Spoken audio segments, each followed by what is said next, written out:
Hi everybody, welcome to the next episode of the Horizon podcast. My name's Gareth from Higher Horizons Plus. I'm Sam from the Development and Alumni Relations team. And I'm Alice, I'm a oncology haematology nurse over at the Royal Stoke. So, Sam, we've done 2 episodes already. We did an intro and we did an online one with local historian mastermind Fred Hughes. But today is our first in-person interview. How excited are you? I'm so excited. There's a real life person in here. It's not just us. Absolutely. And what I'm really excited about this episode is that we've been able to firstly get somebody that personally have long admired for the work that they do, but also managed to find time to prize them away from their normal day job to get them into a studio to spend an hour with me and you talking about what they do. So it is my great pleasure to formally introduce, even though you've kind of already done it yourself, to Alice. Welcome to our podcast. How are you? I'm very well, thank you. Yeah. Is this the first time you've ever been on a podcast or something similar? And how are you feeling about it? Is terrified allowed to be said? Always. Yeah, it's not usual to speak of myself all the time, so yeah, this is a bit weird.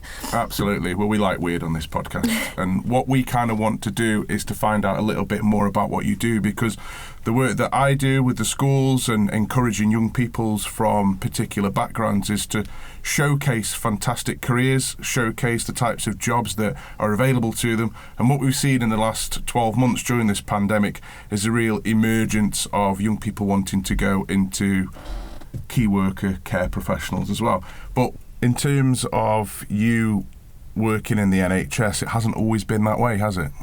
No, not at all. None of my family are healthcare related at all, so it was never really on my horizon. I originally started, I did a degree in African Studies with Development Studies over at the University of Birmingham. I did quite a lot of charity work at the time and wanted to go out and work in Africa, essentially. Then, you know, as it always is, I met a boy and he didn't graduate for another 2 years because he was a medic, and so I decided I'd do an extra course to sort of make it a little bit more useful, I suppose.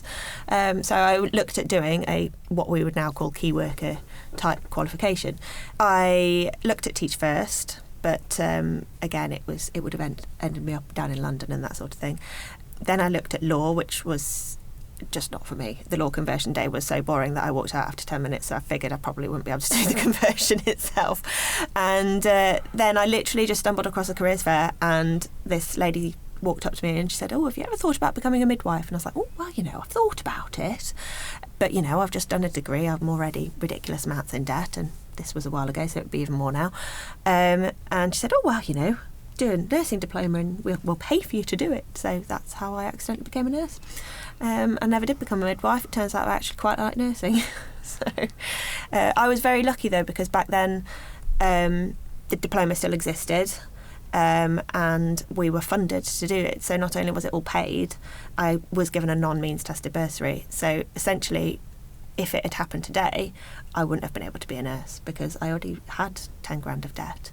So yeah, I was very lucky.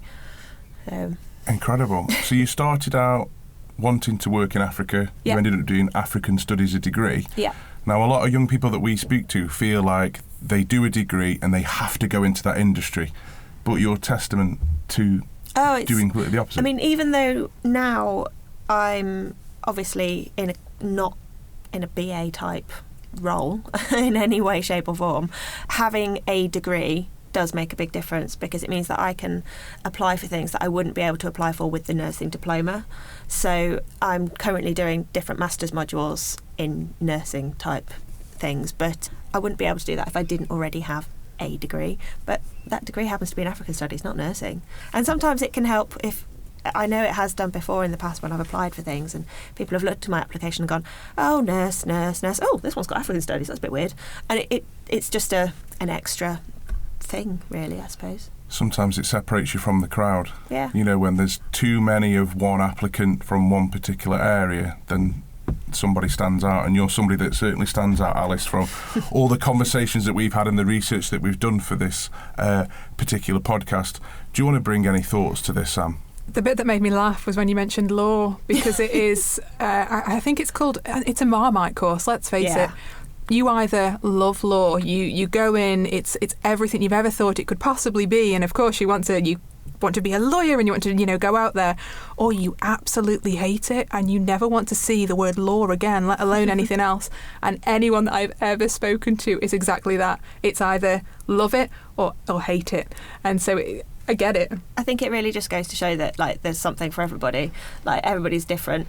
I mean, the amount of medical students that I've seen sort of start at university who, all their life they've been quite clever, or their dad is a doctor or their mum is a doctor, and so they've been told, oh, you should be a doctor, and actually when it comes to it they really don't like it. Or they may be incredibly clever enough to pass all of the exams, but they can't talk to people, they have no ability to actually empathise. And I think it's very hard to know what to do at 17, let's face it. So absolutely. The other bit that's been highlighted absolutely beautifully there is transferable skills. Yes. That's what it's classed as. So your BA taking you into a healthcare and what would, get you a BSc realistically in degree terms, transferable skills. Yep. It's learning about people, it's learning how to interact, it's learning about different everything. In terms of transferable skills, how many times did you go to Africa? Well, I started going to Africa when I was still at school. So I went, I think, 3 or 4 times before I went to university, and then a couple of times whilst I was there as well. And do you feel like your experiences going to Africa helped mould you? Was there some transferable skills that you've been able to implement in your job now? Oh, definitely. I mean, you are either naturally a people person or you're not, and you're, speaking to children and things like that is definitely a skill, I think, sometimes.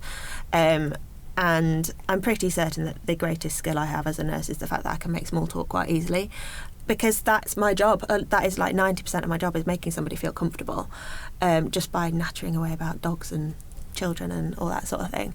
And going out to South Africa or to Namibia or wherever else I went, you have to very quickly be able to find something that you have in common, even if it's that you both like cats, and be able to talk about it. Because if somebody's living in a township in South Africa, then you're not going to have that much in common, but you might both like cats. So there you go. Absolutely incredible. So if we could just bring that on now to your current job and what you do within the Royal Stoke Hospital, can you just tell us a little bit about what you do, what your day-to-day work is like? So I work on the outpatient chemotherapy unit. I work for the cancer centre though, so I've spent a lot of time on the inpatient unit as well, and I run central line clinics, so I put central lines into patients for chemotherapy.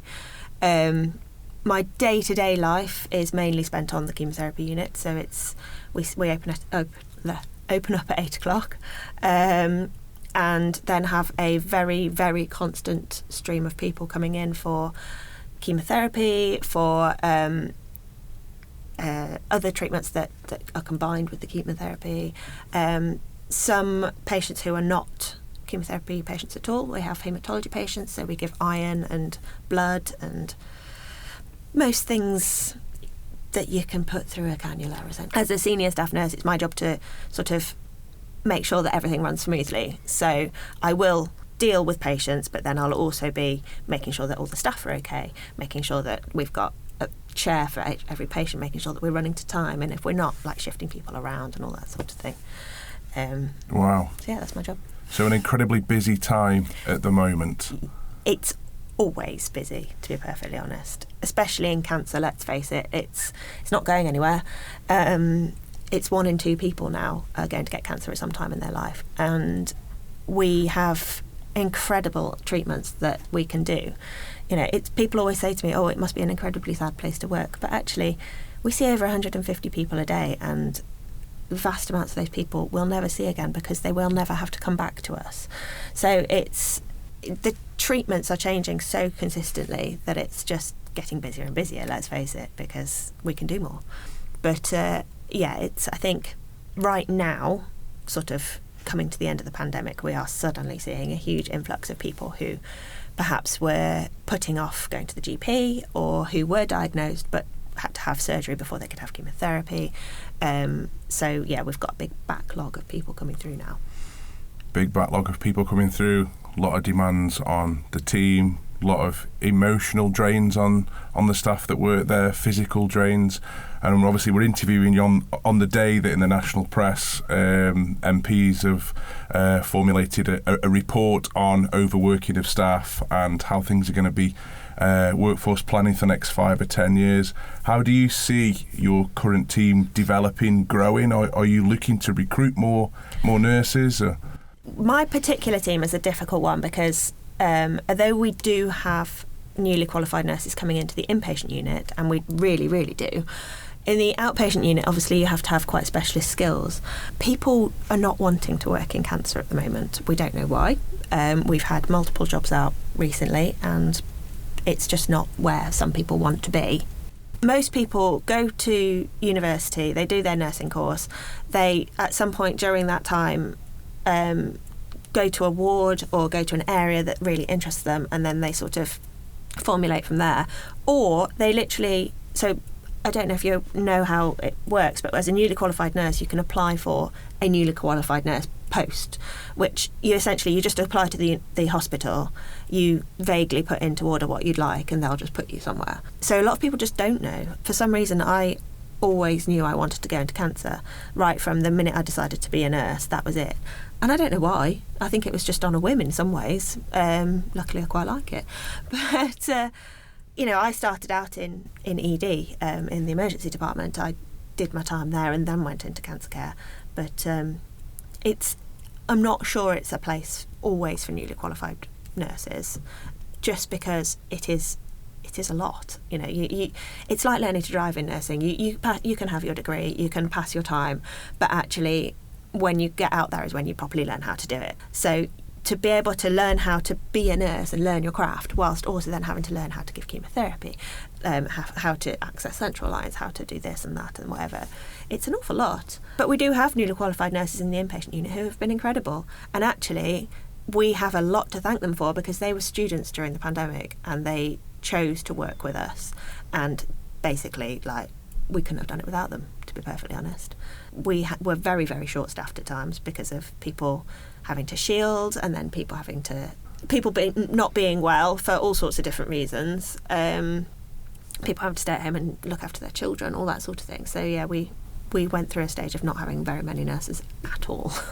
Really? But we did our best and we got through it. Which, to an outsider, is incredible to even hear that, isn't it? During a pandemic, we were running low on nurses. I think there's a few different parts of everything you've just said. I mean, the terrifying number of 1 and 2, that is terrifying. There are 3 of us. It's in this room. It's not. That's a horrible thought to think of. But then the other part, if you were to ask me to list off all of the different types of nurse that there are for the different areas, I bet I couldn't get very far, if I'm being honest, because that's not something you think of, adult nursing or child nursing or, oncology nurse. But I imagine there's a lot more than that. Than It is very... that's very normal. Like, people always sort of just assume you're a nurse, but actually nowadays, with the way that nursing is progressing, you're not just a nurse at any stage. There's never just a job where you're just nursing. We are taking on so many more roles, and that's in some ways why sort of like looking at nursing, it needs to be sort of as a profession, it does need to be looked at, really, because we're not just nurses. Well, we are, but it's that part though. I think that just a nurse, the just no, you are a nurse, you are a Wonder Woman. Everyone that's doing it is spectacular. It is not a job I could do, and I know it is not a job I could do. But it's also very interesting what you were saying about how you can have a conversation with anyone, you can keep small talk going, have that, joy of cats together. Not everyone's got that, and not everyone coming straight out of a degree has those interpersonal skills that are needed to realise that you do sometimes have to talk about cats. I mean, I'm a dog person, but I could probably give you a good run for a cat chat. I can do both, to be fair. But no, that isn't a really interesting point, actually, because don't get me wrong, I think that the people coming out of the universities at the minute with massive amounts of debt worked their socks off for these degrees, and don't want to say anything against them. But I do think that they made a mistake in getting rid of the diploma, because there is a certain type of person who isn't a degree type of person. And I think, as I prove, I don't have a degree in nursing, but I'm still doing consistent training, consistent learning. And hopefully, by the end of next year, I'll have a master's in nursing, even if I don't have a degree, which is kind of odd. But it just goes to show that you don't have to have a degree to be at a higher level. I'm a senior staff nurse. I put in central lines. I run clinics. I don't have a nursing degree. That's interesting, though, because you've obviously got the apprenticeship side of what we do. And they are now looking at exactly what you've just said. Not everyone, comes from having a degree. That experience, that real world in life, doing the actual job, and then having the training alongside and that constant progression. And you're a prime example of constant progression, because like you said, you're about to go on and get a master's in it, as well as all the other bits that you've done. So it's never ending, but in a good way. That is kind of nursing as well, though. When we sign our NMC contract, we say that we will consistently learn, and every 3 years we have to prove that we have. That you never stop learning in nursing, especially in somewhere like oncology, stroke haematology, because, as I said, the treatments are always changing. So, one day you could be giving something that you've never given before, and it's all about learning new stuff. I find this fascinating because you are always learning, things are always changing all the time. So does it keep the job to a certain extent quite fresh? Yeah, much more. I mean, the nice thing in the area where I am is that you are consistently learning things.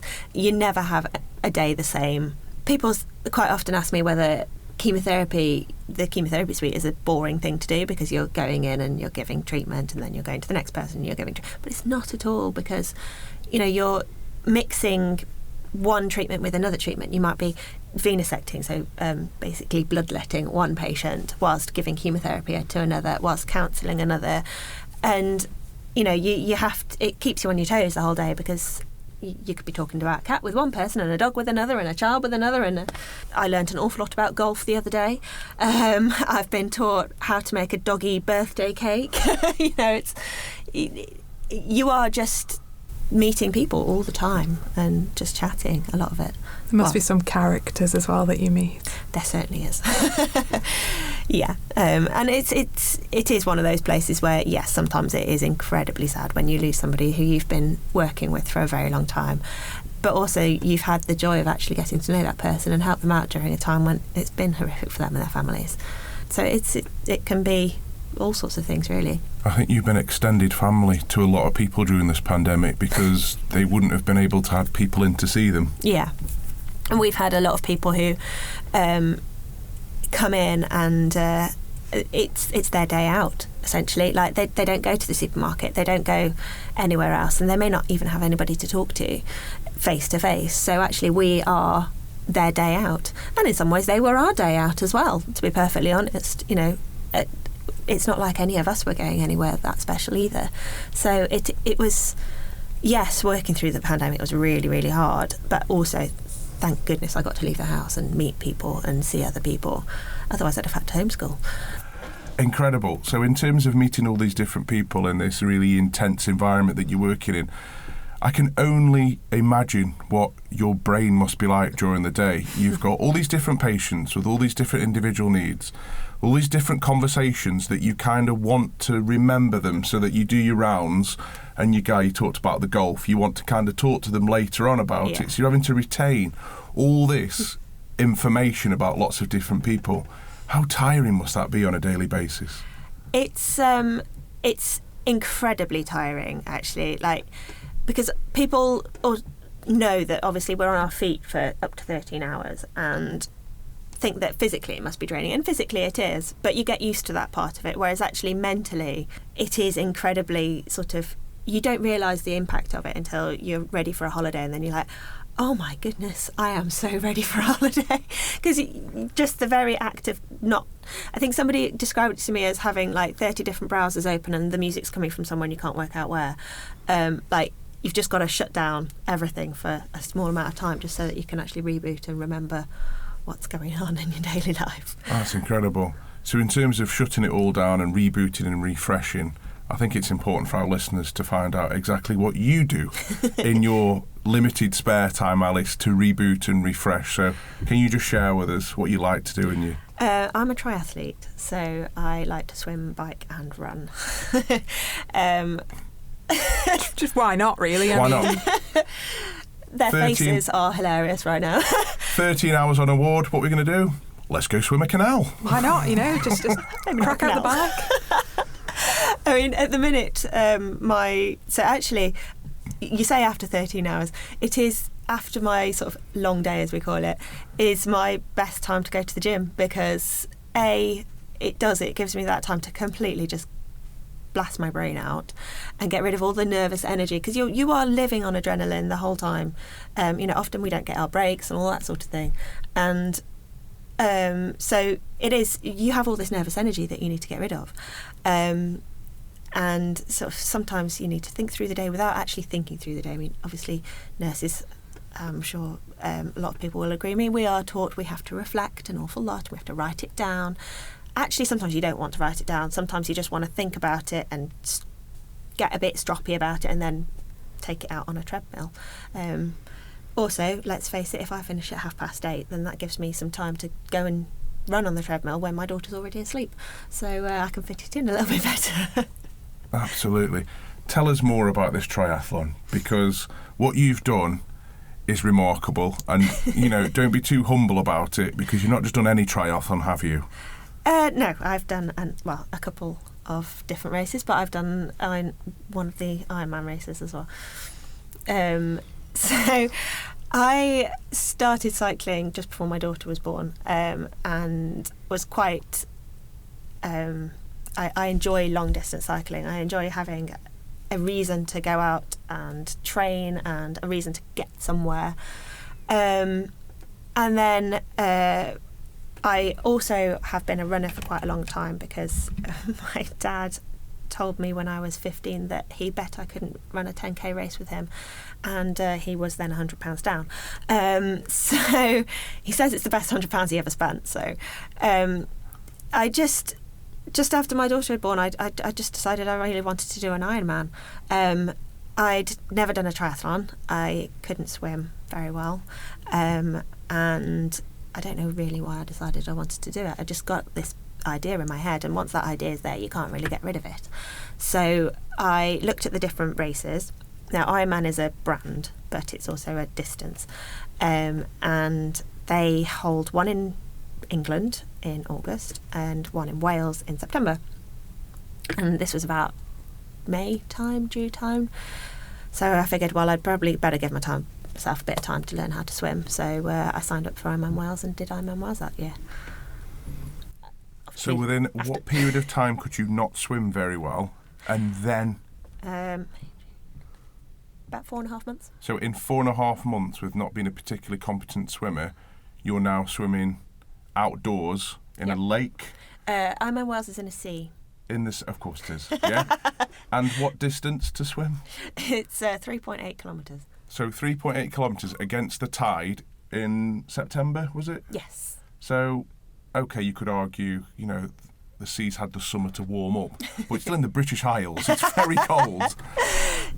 To be honest, the cold isn't so much of the issue for me, because, and in some ways, with certain races, if it's a particular temperature within the water, you're not allowed to wear a wetsuit. Now, I couldn't swim 3.8 kilometres without a wetsuit. It's extra buoyancy I need. I'm not very good at swimming even now.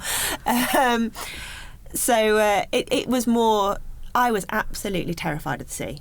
I'm still not that keen on it, to be perfectly honest. But for me, it was a way of getting over that fear a little bit, was by getting in there, I guess, and swimming it. So you swam in the sea. There's 3 and a bit kilometre swim. What's the breakdown? Miles running on the bike. So with Ironman Wales, it's particularly it's got a particular quirk in that because it's in 10B, you finish your swim and then you have to run a 1.5 miles to your first transition. So you swim in the sea, you run up the harbour, back into transition, and then you get on the bike and ride 112 miles. and then you get off the bike and you run a marathon. Which is, you run 26 miles. 26.2 miles. 26.2 mile run, 112 mile bike ride, and a 3.5k swim in the open sea. Yeah. Just humour me. What was your time in this? 13 hours, 29 minutes and 5 seconds. I only know that because I looked it up the other day. So almost like a shift at work. Yeah, just like a shift at work. Nurses are endurance athletes. When I go to Tenby, I personally go to the ice cream parlour that's on the end of the pier bit. It's very nice, highly recommend it. Lovely weather, lovely people. Lovely people. And that seriously, like, without them, you wouldn't be able to do it. The atmosphere in Tenby during Ironman Day is absolutely incredible. Like, it's a carnival. Because all the roads are shut for the whole of that part of South Wales, and it is, people just have a great old time. They sit in the pubs and they watch us kill ourselves and have a grand time. So if we run this down, so we've got oncology haematology nurse who helps people through not the best time that they're going through, let's face it, as you're helping to heal them and help with their families and learn about golf and teeing off and birdies. That's all I know. So that's the day job. Then, and the time that you like as downtime, you enjoy to run, bike and swim. And I'll highlight at this point, my version of swim is a strange doggy paddle, so it's definitely not something I would be doing. So that's the downtime. To then train to go and do triathlons, 13 hours plus. And you've also mentioned you're a mum. I am, yes. So you don't like sleep, or you don't like spare time? Well, I love sleep. Unfortunately, my daughter does not, and never has. I think the only time I've ever actually seen her sleep was in your arms, to be perfectly honest, Karen. So in some ways, getting out on the bike was my way of getting away from my child, which sounds awful. But when she was first born, she had multiple allergy issues, and she's just never slept. And she was, as a mum, you have to have an away time. So yeah, that's how I got away. Ironman Wales was 2 days before her 3rd birthday, so it kind of gave me that emphasis to get out. It is difficult. It's difficult to fit around everything, because obviously I want to give her time as well, and I want to spend time with her. She's a funny little thing. She genuinely is. You'll keep her. It's okay. Yeah. And things have had to change ever so slightly. Her dad and I are no longer together, so I've had to work out ways to train around her a lot more, which helps with her being at school and having an indoor bike and all that sort of thing. So yeah, it's non-stop in our household. I fully understand the exercise to get away from it. I understand that exercise is a way to switch your brain off. Yeah. I mean, I do have a bike. It's quite comical. If you ever see me out on it, do get your camera out, because I'm likely to fall off it.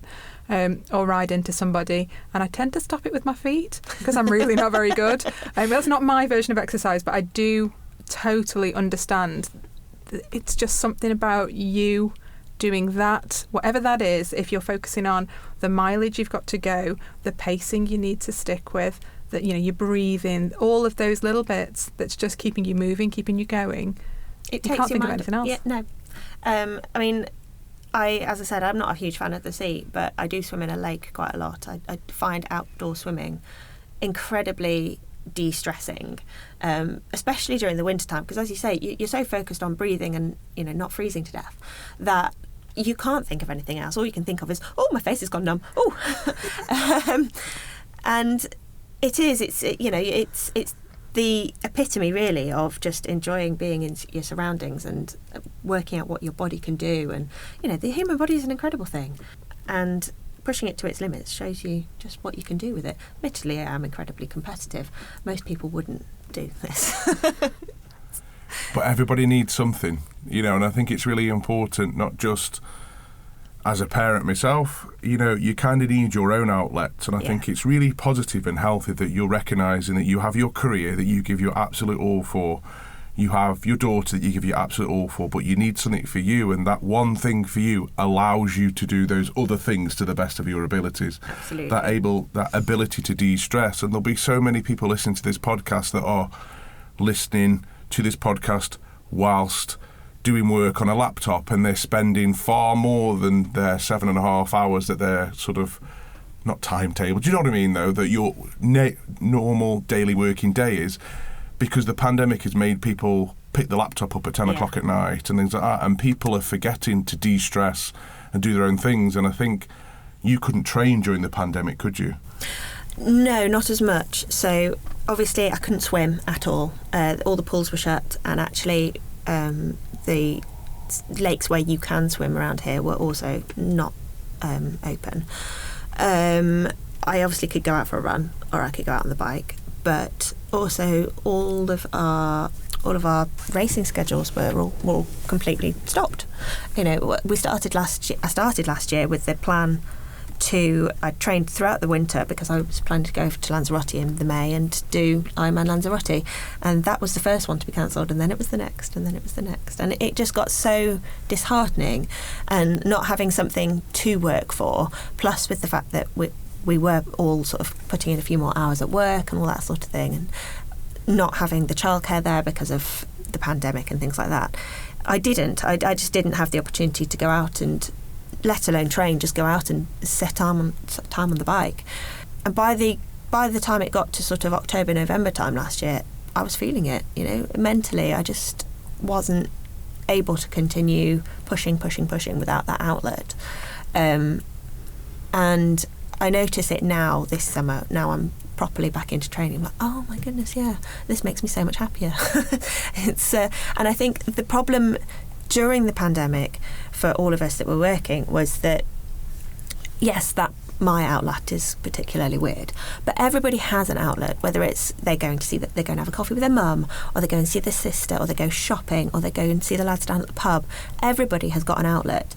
And because we weren't able to do that, but we were still expected to be mum, we were still expected to be at work. In fact, you know, with all the added pressures on top of that, there's the short staffing, with the fact that people were terrified, you know, nobody had that ability to let go. And I think it really put a lot of pressure on a lot of people, and meant that mentally perhaps we're all a bit knackered, to be honest now. You still got to have the breakout, you still got to have the bit to the side, that ability to switch off, to re-energise, to recharge, isn't it? It's all those parts, and everything you've said of your normal day-to-day life from a career point of view is a lot. So I get it, and I could understand why a lot of people in that profession would be feeling the same. I mean, I'm sure we all know, you know, nurses or everyone. The one thing I think I would like to ask about is more about what masters it is that you're going on to.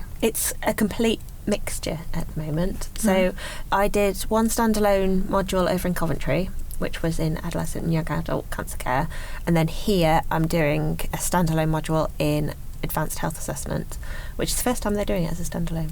How many years have you worked at Royal Stoke? Not that long, actually. I've worked at Stoke since just after Mary was born, so since 2017. And is there a perception, because obviously saying there's the keep learning all the time, and you have to sort of prove you can still do the job every sort of 3 years, and constant assessments throughout that time. Is there a pressure to do postgrad certificate? You know, is there? It depends on what you want to do. There isn't any pressure to do more sort of official learning. It does depend on the area in which you work, and it depends on how you want to, this is going to sound awful, but climb the tree. So nursing, you can either, if you want to progress financially in nursing, you either go via the management route or you go via a more clinical route. So all of your sort of managers, matrons, they're all nurses essentially, but who have gone up the tree. If you want to go up the clinical tree, then you need professional qualifications. So that's when you start needing things like your health assessment, your prescribing, depending on which area you work, you could do a postgraduate degree in cancer care. I've just done a module in adolescent and young adult cancer care. You don't have to, but if you're competitive like I am, you do. No, I think it's an interesting thing. The more in depth you get as a nurse, the more interesting it gets.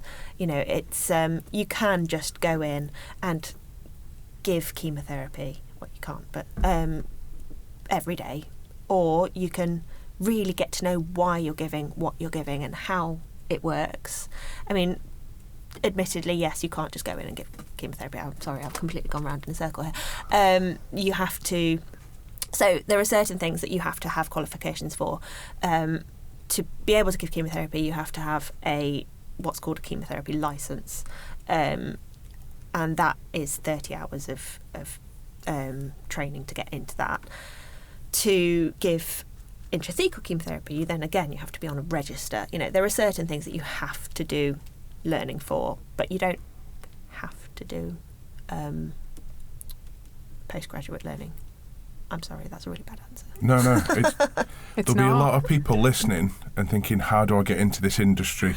And it's so refreshing to know there's lots of almost different ways of getting to that one point. Loads of different ways. Even just to become a nurse now, you can do a degree, or there are people who are sponsored by the hospital, say. So if somebody has been a healthcare assistant for a long time, there is ways and means of then going into nursing through sponsorship, as it were. At the end of the day, it's all as hard as each other, I'm sure. But there's different ways and means. It's just a shame that they don't do a diploma anymore. Hint, hint. Please do a diploma again. If you're a young person keen on becoming a healthcare professional, what advice would you give, say, a school leaver or a college student at this age? If you think you want to go into working in the hospital, or you want to go into working in healthcare, go and do it for a while first and see what it's actually like. Because the idea of what we do is so very glamorised. And also that just to understand what it is to actually work in that area, to actually do it day to day. It isn't easy what we do, and you've got to really want to do it. Let's face it, we don't do it for the money. So if you think you want to do it and you go and do it at the lowest level of the low and you still want to do it, then get in there. But if you think you want to do it and actually you don't want to be a healthcare assistant, you don't want to wash somebody, you don't want to help somebody go to the toilet, well then you're not empathetic. Don't go and do it. It's as simple as that.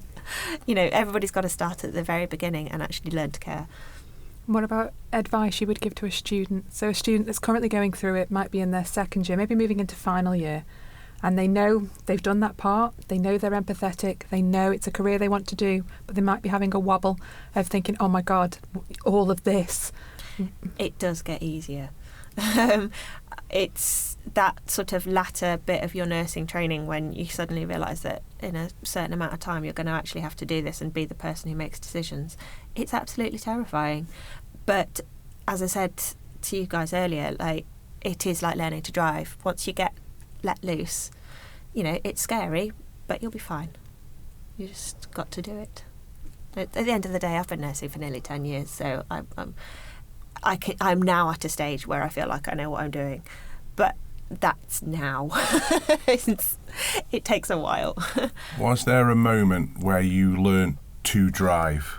There was a few moments when I thought I did, and I don't. I have chopped and changed with different areas in my career. But there's been times when, I finished a shift and I'm like, yes, I really did that. I did that right. I did that right. I feel really good. And then the next day I'll go in and I'll cry on the way home because I didn't do that right, or that bit I didn't know how to sort, it's one of those careers. the other week it was about 8:30 at night, so we shut at 8 o'clock.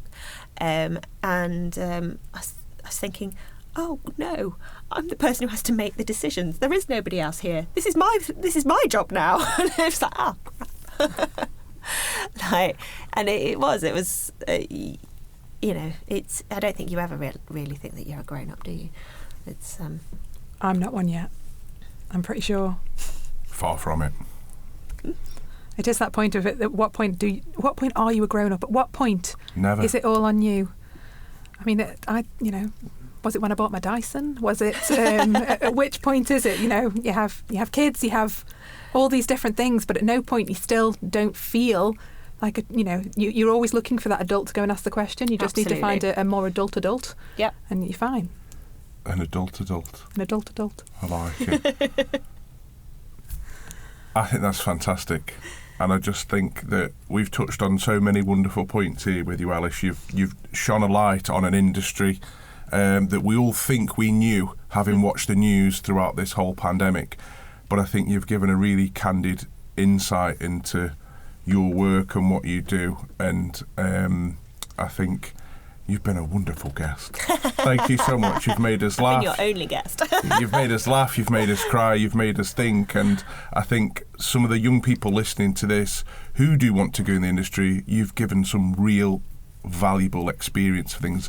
Is there somewhere where a young person can go to ask further questions that you would advise them to? Is it sort of like, obviously on the NHS website, but you talked about so many great things about the endurance side to it and getting that work experience, because obviously they're going to go to colleges and universities where they're going to get that experience on the wards, and it's where you said you learnt to drive, that time on the ward. So recognising those soft skills, those important things, by maybe going and sitting with an elderly relative and just talking to them, that makes the world of difference. And there's things that young people can do to give them those transferable skills that you've learnt as well. I think, as I said earlier, the best skill you can have in healthcare is the ability to chat. If that means getting out of your comfort zone, because goodness me, do you feel out of your comfort zone sometimes in nursing, and just having a chat with somebody. There are a lot of charities at the minute who are looking to set up sort of coffee mornings, or looking for people to phone people, because there are a lot of very lonely people in this world, and especially through the pandemic there's a lot of very lonely older people as well. So that's a start. That's something that could really make a difference as well. I absolutely think we should end it there. I think for anybody listening, get involved in these different projects really adds to that CV and gives them those transferable skills. You've been absolutely brilliant. Thank you so much for coming on. And like Gaz has said, everything that you've said there is all about how it can help a student coming through. But I think you've given validation to people that are out in the industry themselves, other fellow nurses out there that are doing it, or somebody else that just realises that, yes, they enjoy their job, they love their kids, but there's nothing wrong with going for a 30-minute walk alone, or having that little bit of time to yourself. I think you've covered it all in this, so thank you so much for coming on. It's been absolutely brilliant. Thank you.